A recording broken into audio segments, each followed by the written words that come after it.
আচ্ছা, একটু ভাবুন তো, তরকারি রান্না করার সময় আপনি সব মশলা দিলেন, সবজি দিলেন, মাছ মাংস সব দিলেন, কিন্তু লবণ দিতে ভুলে গেলেন। সেই খাবারটা কি মুছে দেওয়া যাবে? একদমই না, তাই না? ঠিক একই ব্যাপার ঘটে আমাদের সম্পর্কের ক্ষেত্রেও।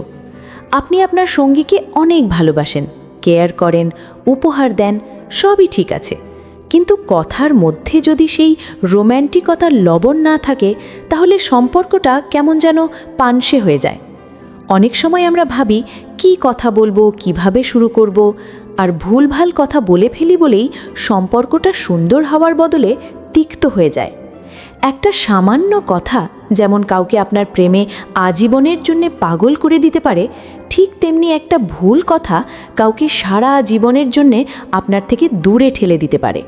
তাই আজকের ভিডিওতে আমরা শিখব কিভাবে কথার জাদুকরি ব্যবহার করে প্রিয় মানুষের হৃদয়ে নিজের জন্য পার্মানেন্ট জায়গা করে নেওয়া যায়। দেখুন, আমাদের সবার জীবনেই এমন একটা সময় আসে যখন আমরা খুব কনফিউজড হয়ে যাই।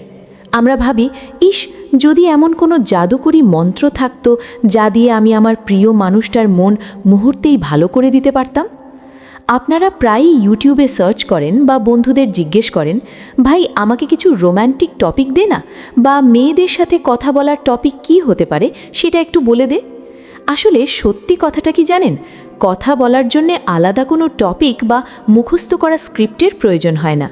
প্রয়োজন শুধু একটু উপস্থিত বুদ্ধি আর কথাটাকে একটু ঘুরিয়ে বলার কায়দা।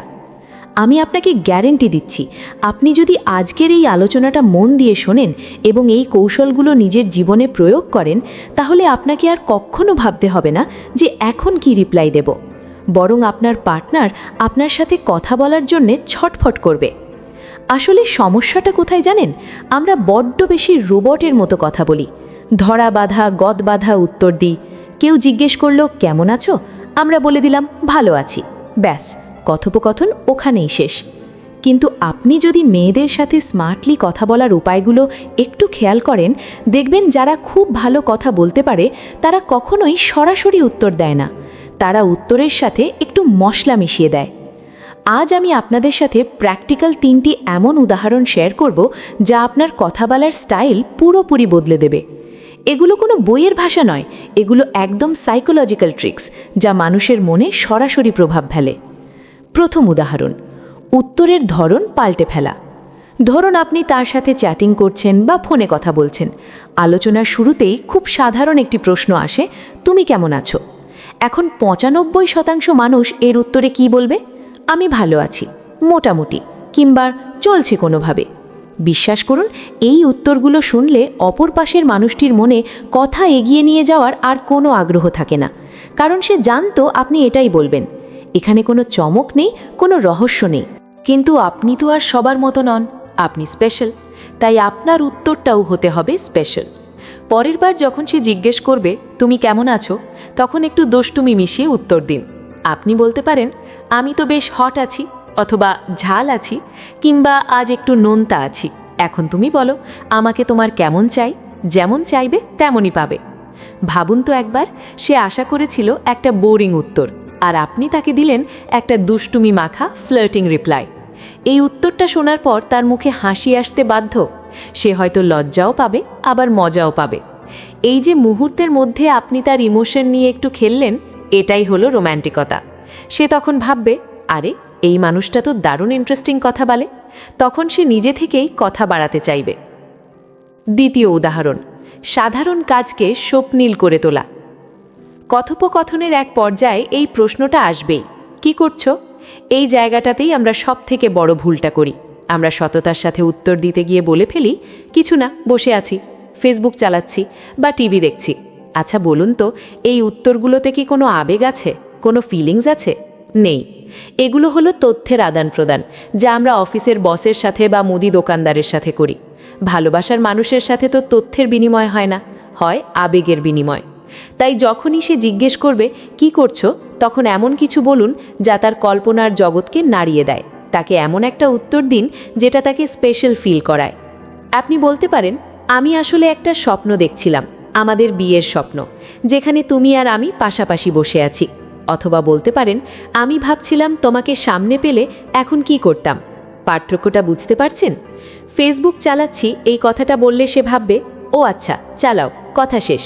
কিন্তু যখন বলবেন, আমি তোমাকে নিয়ে স্বপ্ন দেখছি, তখন তার বুকের ভেতরটা ধক করে উঠবে। সে নিজেকে গুরুত্বপূর্ণ মনে করবে। তার মনে হবে আপনি সব কাজের মধ্যেও তাকেই মনে করছেন। এই ছোট ছোট কথাগুলোই একটা সম্পর্ককে সাধারণ থেকে অসাধারণ করে তোলে। আপনি যদি সবসময় কিভাবে রোম্যান্টিক হতে হয় এটা নিয়ে টেনশনে থাকেন, তবে এই ছোট্ট পরিবর্তনটা আনুন। বোরিং সত্যি কথা বলার চেয়ে একটু রোম্যান্টিক মিথ্যে বা কল্পনার আশ্রয় নেওয়া প্রেমে খুব জরুরি। এতে এনার্জি বাড়ে, কথা বলার আগ্রহ বাড়ে। আর যদি আপনি সবসময় ওই বসে আছি, শুয়ে আছি টাইপের উত্তর দেন, তাহলে কিছুদিন পর সে আপনার মেসেজ সিন করবে, কিন্তু রিপ্লাই দিতে ইচ্ছে করবে না, কারণ সে জানে আপনার কাছে নতুন কিছু নেই। তৃতীয় উদাহরণ, নিজের জায়গা তৈরি করে নেওয়া। সম্পর্কের গভীরতা বাড়াতে গেলে মাঝে মাঝে এমন কিছু কথা বলতে হয় যা শুনে পার্টনারের মনে হয়, এই মানুষটা ছাড়া আমার চলবে না। ধরুন, কথার প্রসঙ্গে সে আপনাকে জিজ্ঞেস করলো, তুমি কোন জায়গায় ঘুরতে যেতে বেশি পছন্দ করো, বা তুমি এখন কোথায় আছো, কিংবা ভবিষ্যতে তুমি কোথায় থাকতে চাও। এখানে আপনি যদি কোনো জায়গার নাম বলেন, যেমন কক্সবাজার, সিলেট বা আমার নিজের বাসা, তাহলে সেটা হবে একটা জিওগ্রাফিক্যাল উত্তর।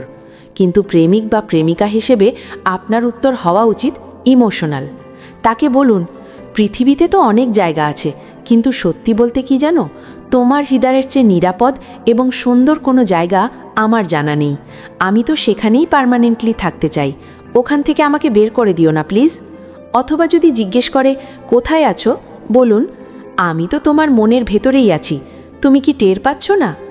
এই কথাগুলো হয়তো শুনতে খুব ফিল্মি মনে হতে পারে, কিন্তু বিশ্বাস করুন, ভালোবাসার মানুষ সবসময় এই ফিল্মি কথাগুলোই শুনতে চায়। সে চায় আপনি তাকে নিয়ে একটু পাগলামি করুন। আপনি যখন তাকে বলবেন যে তার হৃদয়েই আপনার প্রিয় জায়গা, তখন সে অবচেতনভাবেই আপনার প্রতি একটা মায়া অনুভব করবে। তার মনে হবে আপনি তাকে কতটা ওন করেন। সবশেষে কিছু জরুরি কথা। দেখুন, রোম্যান্টিক হওয়া মানে এই নয় যে আপনাকে সব সময় কবিতা আবৃত্তি করতে হবে বা সিনেমার ডায়লগ মারতে হবে। রোম্যান্টিকতা হলো অবজারভেশন বা পর্যবেক্ষণ। আপনি যখন তার সাথে কথা বলছেন, তখন তার কথাগুলো মন দিয়ে শুনুন। সে কি বলছে তার উপর ভিত্তি করে আপনার উত্তরটা একটু ঘুরিয়ে দিন। সোজাসাপটা কথা তো সবাই বলে, আপনি একটু বাঁকা পথে হাঁটুন না। আমি শুরুতে বলেছিলাম, কথা বা শব্দ খুবই শক্তিশালী। আপনার মুখ থেকে বেরোনো একটা শব্দ যেমন কাউকে আঘাত দিতে পারে, তেমনি একটা মিষ্টি শব্দ ভাঙা সম্পর্ক জোড়া লাগাতে পারে। তাই কথা বলার সময় একটু সচেতন হন। তাড়াহুড়ো করে রিপ্লাই দেবেন না। একটু সময় নিন, ভাবুন এই সাধারণ কথাটাকে কিভাবে একটু অসাধারণ করে বলা যায়, কিভাবে একটু রস মিশিয়ে বলা যায়। অনেকে ভাবে এসব বানিয়ে কথা বলা আমার দ্বারা হবে না, কিন্তু বিশ্বাস করুন, এটা কোনো রকেট সায়েন্স নয়। আপনি শুধু প্র্যাকটিস করুন। আজ থেকেই শুরু করুন। দেখবেন আপনার পার্টনার আপনার এই নতুন রূপ দেখে অবাক হয়ে যাচ্ছে। সে আপনার প্রেমে নতুন করে পড়ছে, কারণ মানুষ নতুনের পূজারী। আপনি যখনই কথার স্টাইল পাল্টে ফেলবেন, সে নতুন করে আপনাকে আবিষ্কার করবে। আর হ্যাঁ, একটা কথা মনে রাখবেন, সম্পর্কে সাইলেন্স বা নীরবতা মাঝে মাঝে ভালো, কিন্তু সেটা যেন দীর্ঘস্থায়ী না হয়। কথা বলুন, মন খুলে বলুন, আর অবশ্যই মিষ্টি করে বলুন, কারণ দিন শেষে আমরা সবাই একটু ভালোবাসা আর একটু মিষ্টি কথার কাঙাল। আশা করি আজকের এই আলোচনা থেকে আপনারা বুঝতে পেরেছেন যে কোনো নির্দিষ্ট টপিক মুখস্থ না করেও কিভাবে যে কোনো সাধারণ আলোচনাকে রোমান্টিক করে তোলা যায়। এই কৌশলগুলো কাজে লাগান, দেখবেন আপনার সম্পর্ক আগের চেয়ে অনেক বেশি মধুর এবং গভীর হয়ে উঠেছে। আজকের এই টিপসগুলো আপনার কেমন লাগলো?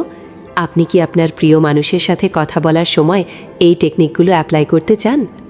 যদি এই ভিডিওটি আপনার রিলেশনশিপে একটুও পজিটিভ ভ্যালু অ্যাড করে থাকে, তাহলে প্লিজ ভিডিওটিতে একটি লাইক দিন, কারণ আপনার একটি লাইক আমাকে পরবর্তী ভিডিও বানাতে অনেক বেশি উৎসাহ দেয়। আর আপনি যদি এমনই রিলেশনশিপ টিপস, সাইকোলজিক্যাল হ্যাকস এবং নিজেকে ইমপ্রুভ করার ভিডিও নিয়মিত দেখতে চান, তাহলে এখনই সাবস্ক্রাইব করে আমাদের পরিবারের একজন হয়ে যান। দেখা হবে পরের ভিডিওতে। ততক্ষণ পর্যন্ত ভালোবাসুন, ভালো থাকুন।